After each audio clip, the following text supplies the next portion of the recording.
like to thank our dignitaries, those who have come from their busy life and has given their moment. अपना उन्होंने बहुत ही बड़ा क्षण हम लोगों को दिया है व्यस्त जीवन से।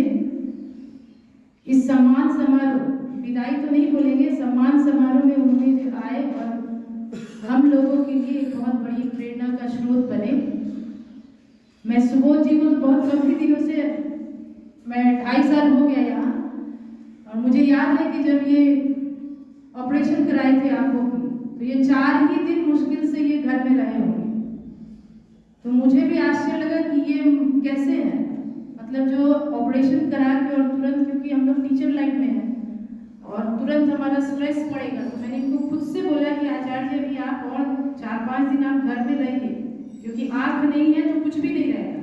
लेकिन इन्होंने सीधे शब्दों में कहा, दीदी जी मुझे मन ही नहीं लगता। तो this was his dedication towards his service.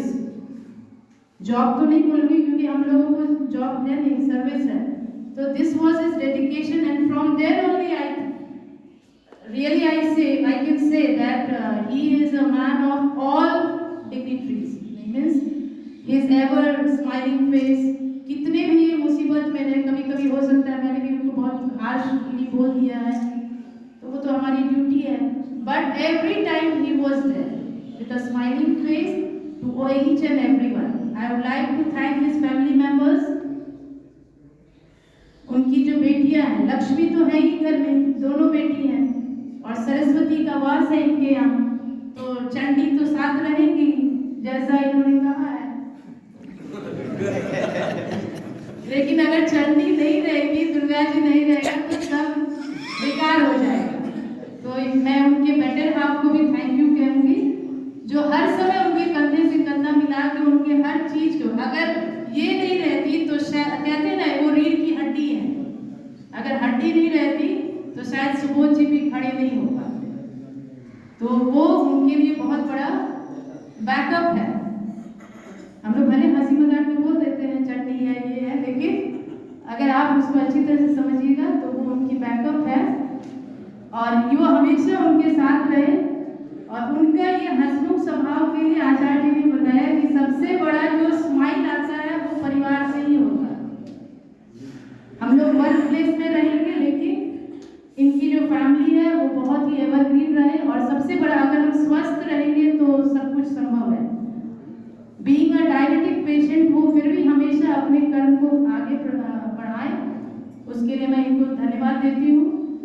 और यहाँ जितने भी हमारे टीचर्स हैं, वाइस प्रिंसिपल, प्रिंसिपल सर, आज प्रिंसिपल सर 2 दिन से व्यस्त है, फिर भी वो हमेशा सारी चीज़ों को चिंता करते रहे, दीदी जी ऐसे करना है, दीदी जी ये वो, he is always there with a guideline। हम लोगों के लिए वो एज अ पाथ फाइंडर के रूप में वो हमेशा हम लोगों के साथ रहे। हमारे कमेटी मेंबर्स वो भी आए, उनको भी बहुत बहुत धन्यवाद।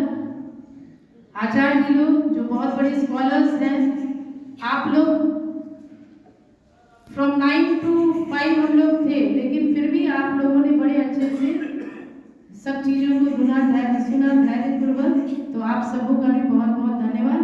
हमारे पवन जी जब वो गाते हैं तो लगता है कि हम लोग को एक अलग ही समा बना देते हैं, मतलब लगता है कि इनको सुनते ही रहिए, कभी बंद ही ना हो। तो इनको भी बहुत बहुत धन्यवाद। और आज मैं सुबह ही इनको बोली कि पवन जी आप थोड़ा सा मदद करिए, तो बोले हाँ दीदी जी मैं तैयार हूँ। और हमको लगता है ये इनकी स्वरचित ही होगी, क्योंकि ये इनकी बड़ी खासियत है कि ये तत्क्षण अपनी जो भी उनकी कला है उसको वो तत्क्षण उसको अपनी वाणी में लाकर वो संजो देते हैं। तो ये बहुत बड़ी उनकी उपलब्धि है, या हमारी उपलब्धि है कि ये हमारे साथ हैं। तो आप सबों को बहुत बहुत धन्यवाद। Thank you.